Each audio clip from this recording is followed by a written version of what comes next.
Patient হচ্ছে যে 38 ইয়ার male patient, আমার কাছে এসেছিল সপ্তাহখানেক আগে। তো পেশেন্টের যেটা ছিল সেটা হচ্ছে যে প্যাঙ্ক্রিয়াসটা পুরো ইনফেকশন হয়ে গিয়ে পচে গিয়েছিল। হ্যাঁ, আমাদের মেডিকেল ভাষায় নেক্রোটাইজিং প্যাঙ্ক্রিয়াটাইটিস বলি। সেই নেক্রোটাইজিং প্যাঙ্ক্রিয়াটাইটিস তার সঙ্গে কালেকশন। তো এটা আমাদের সার্জারির দিক থেকে খুব ক্রিটিক্যাল কেস। তো ওনাকে আইসিইউতে রাখতে হয়েছিল। পেশেন্টের রেসপিরেটরি ডিস্ট্রেস ছিল, টাকিকার্ডিয়া ছিল, ফিভার ছিল, হ্যাঁ, পেট পুরো টাইট ছিল। তো আমরা আইসিইউতে রেখে ট্রিটমেন্ট শুরু করি। দামি antibiotic, nursing, USG, CT scan এইসব করা হয়। তো এর আগে পেশেন্ট অ্যাকচুয়ালি গুয়াহাটিতে মানে কর্মসূত্রে থাকে, ওখানে গুয়াহাটি মেডিকেল কলেজে 5-6 দিন ভর্তি ছিল।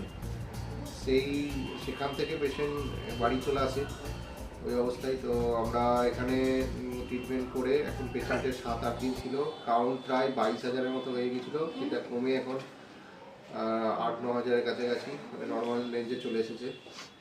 তো পেশেন্টকে আমরা যেভাবে ওষুধ অ্যান্টিবায়োটিক দিয়েছিলাম, বলেছিলাম 72 ঘন্টা বা 2-3 দিন দেখবো, তাতে যদি রেসপন্স করে নাহলে বড় জায়গায় নিয়ে যেতে হবে। তো ওনারা সাহস করে এখানে রেখেছিলেন এবং যা যা ট্রিটমেন্ট দেওয়া হয়েছে তাতে পেশেন্ট রেসপন্স করেছে। আলটিমেট পেশেন্ট রিকভারি হয়েছে, কালকে ছুটি হবে। তো এটা বলার উদ্দেশ্য হচ্ছে যে এরকম পেশেন্ট যদি আমরা রিস্ক নিয়ে বা যে যা করণীয় সেটা যদি করি, অনেক সময় এখানে আমাদের পরিষেবা সেইভাবে পেশেন্ট সুস্থ হয়ে ওঠে। যেমন বলো, কেমন আছো? কি ছিল তোমার, একটু বলো ছোট করে। খারাপ আগে খুব খারাপ ছিল, এখন এইদিকে দেখে বলো। আগে খুব খারাপ ছিল, এখন খুব ভালো। শ্বাসকষ্ট ছিল আর ছিল, তাই তো? শ্বাসকষ্ট আর সবই ছিল।